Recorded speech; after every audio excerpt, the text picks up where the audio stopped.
Sveiki! Jau senai esame įpratę prie integruojamos buitinės technikos mūsų virtuvėje ir kažkokių ypatingų naujovių čia ir negali būti. Tačiau šiandien noriu Jums pristatyti naujovę.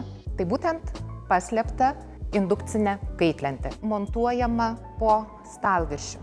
Žinoma, stalviršis turi būti pagamintas ne iš bet kokios, o iš tik sertifikuotos medžiagos.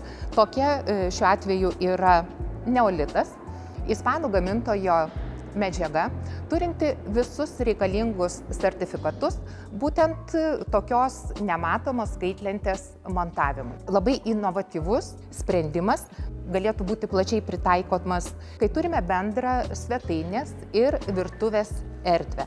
Štai galime matyti visiškai lygų stalviršį su nedideliais pagraviravimais, kurie žymi būtent kaitinimo elementų vietą. Kaitlentės tos gali būti 2, gali būti 3 kaitinimo elementų, kaip yra.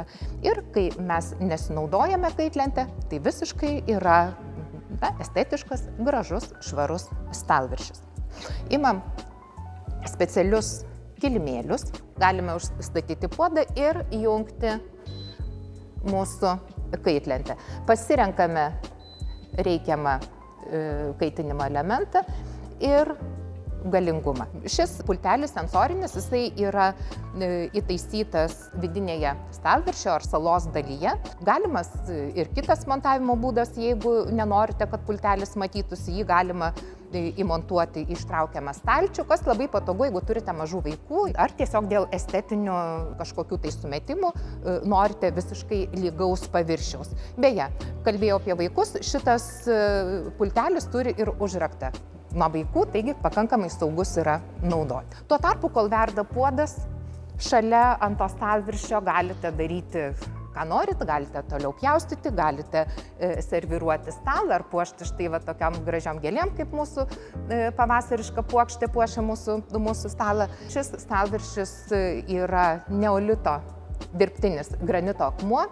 Esame vieninteliai pardavėjai šio akmens Lietuvoje ir iš tikrųjų jau eilę metų džiaugiamės tiek estetinėmis šio akmens savybėmis, labai geromis techninėmis charakteristikomis. Džiaugiamės, kad galim klientam pasiūlyti būtent tokį produktą.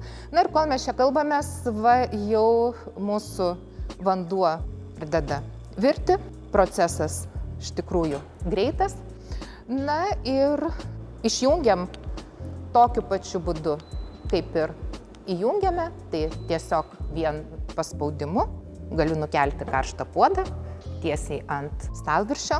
Kaip matot, neolitas yra atsparus karščiui. Patraukiu ir paduką. Na, kilimėlis šiek tiek yra šiltas. Na, o stalviršis praktiškai beveik irgi neįkaito. Šiek tiek tik tai sušilo. Taigi, nusivalę, susitvarkę savo virtuvės gamybinę erdvę, mes galime čia pat serviruoti, sėsti prie stalo, džiaugtis gražiu stalviršiu, kurio visiškai neuždengia jokia viryklė, jokie virtuviniai rakandai. Atvažiuokit į mūsų galeriją Vilniuje, Pramonės 97, išbandykit, gal patiks ir jums.